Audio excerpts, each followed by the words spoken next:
Growing your city is one of the hardest things to do in Age of Origins. But what if I told you that there was actually a relatively easy way to plan out the growth of your city, always know what you need to upgrade next, and minimize your speed up consumption for it? Today, we're going to break that down.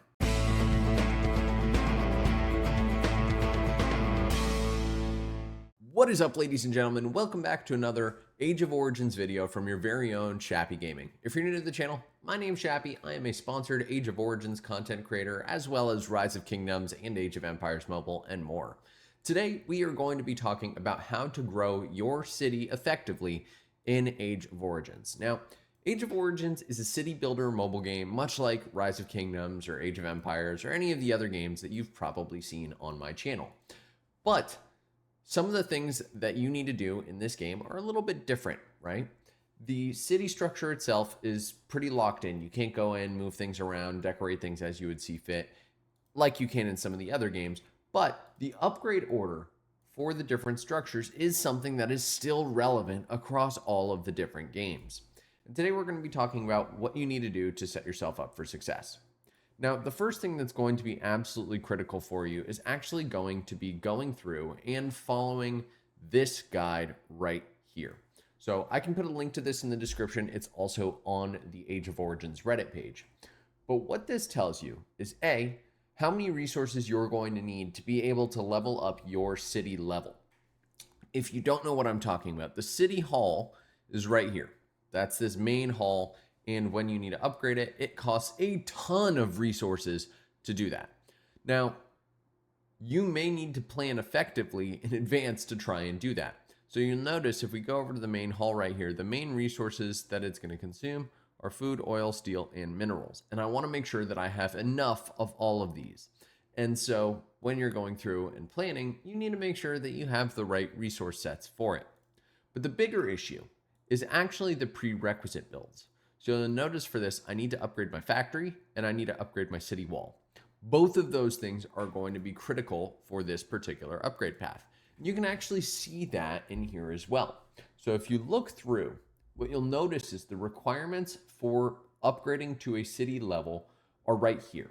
So we just said, hey, we want to upgrade to level 23. Well, that requires a city wall level 22 and a factory level 22. And the reason this matters is less because of the fact that you want to see right away, okay, yeah, I know I need to upgrade that, because of course you can see that in game like I just showed you.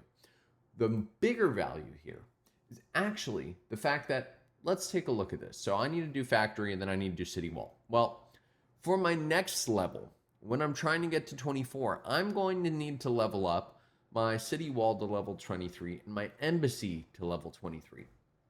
The value of this particular guide here is actually that finding right there, because otherwise I would have no idea that I need to go through and upgrade my embassy.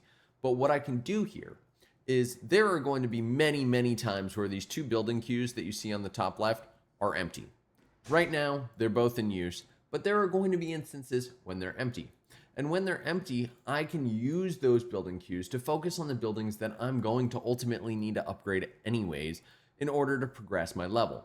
And the benefit of this is it helps make sure that you're optimizing your resource consumption for the structures that are going to be critical to you getting to your next level. Sure, I could go ahead and spend all of my resources upgrading the camp and upgrading the factory and going through and upgrading all of my different resource mines here, but that would actually be wasteful when we talk about planning effectively, right?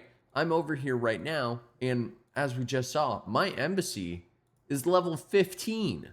And so as soon as this building queue opens up, I now know, hey, I should go ahead and I should start upgrading my embassy. That way, once I do go ahead and upgrade my main hall, getting to that next level is going to be much easier. Now, there are a couple other pieces that you're going to want to keep in mind when we talk about growing your city effectively. The first of which is going to be the officers you have equipped. So if we go over here to our appointees, you can see that different officers have different benefits. And if we look at Doc, for example, he's got research speed. Great, research speed is awesome. We're going to be talking about the different texts that you can use to optimize your construction. But if you look at someone like Medici here, he has advanced engineering construction speed bonus. And so he's actually a really good officer for me to keep equipped when I'm going through and planning on upgrading all these structures here. Because the less time that it takes, the better off I'm going to be. Now I can also go in and equip different gathering bonuses to these directors as well. And if I looked over here and said, hey, this Medici guy has better construction speed, or maybe I should want to use Ginger, who also has construction speed, and swap out my buddy Doc and have Medici and Ginger before I trigger these major upgrades.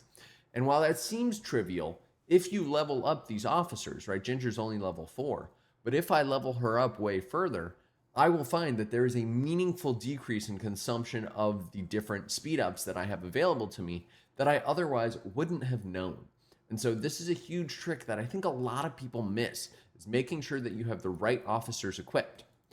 Bonus tip for you, if you do go over here to the distribution center and you go over to the shop, you actually can buy officer heads for the officers that you might want. So for example, I could get Laureline here, I could sell some of these other fragments that I don't want to use, and then I can buy some more heads for some of the directors. Now, the directors show up really, really often in this shop, and so I recommend that you always keep an eye out, because those are the folks that are going to help you go ahead and upgrade your city just that much faster. Now, a couple other things that you're going to want to keep in mind here. So we have our development skills here. So this is one that you don't want to miss either. If you go in here, you have to go and do your basic building speed in your commander skills. If you don't do that, you're making a huge mistake.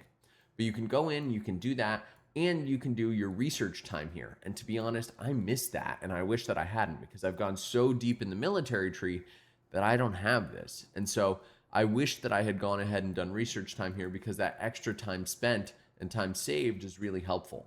As well as the mobility recovery. If you can get over here and get mobility recovery, that's going to set you up for success too, because you're going to get more speed ups and more resources from these bonuses, because you can go through and kill more monsters that way. Now, the other piece that's most important is going to be technology. And I'm actually going to swap over to a different account just to show you what I mean, because my academy on this account is currently under construction. So now we're on my other account, and I can show you exactly what I'm talking about. So when you go into the academy here, you're going to notice that you have a bunch of different techs you can invest in. You have resources, development, city defense, and military. Generally, you don't need to be investing in the city defense. Just based on what I found, you typically don't need to put very many points into that. But what you do want to be putting your investments in is development, especially as we talk about enabling the growth of your account really, really quickly. You want to go really heavy into architecture. You want to make sure you finish your basic research attack. And you want to make sure your architecture 2 is leveled up too. You'll notice on this account, I have not done that. And as I get to the higher level structures, that speed up consumption is going to become really, really burdensome. Same for fuel up. This goes back to what we were just talking about with the commander skills. You want to make sure you have fuel up set up so you have as much of your mobility recovery as you can, because again, killing monsters is going to directly net out into benefits for you in getting more speed ups. So this is really all the key stuff that you want to keep in mind as you talk about growing your account and growing your city quickly in Age of Origins.